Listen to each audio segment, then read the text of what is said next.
Hello বন্ধুরা, আমি বিশ্বজিৎ। এই ধানটা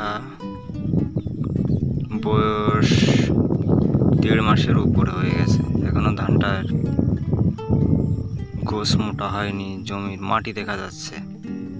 তাহলে ধানটা হবে কবে? এরকম যদি হয়ে থাকে বুঝতে হবে ধানের অনুখাদ্যের অভাব আছে। আমি দুটো অনুখাদ্য দেবো, যেটা একটা স্প্রে করা যায়, আবার সারের সঙ্গেও দেওয়া যায়, আর একটা শুধু সারের সঙ্গে দেওয়া যায়। এই জমিটাই কাকার, আমি যাচ্ছিলাম এই পাশ দিয়ে, তা কাকা ডেকে আমাকে বলল, বন্ধুরা তোমাদের যদি ধান এরকম হয়ে থাকে তাহলে অবশ্যই অনুখাদ্য ব্যবহার করবে। এটা সারের সঙ্গেও দেওয়া যায়, স্প্রে করেও দেওয়া যায়, আর এটা শুধু সারের সঙ্গেই দিতে হয়।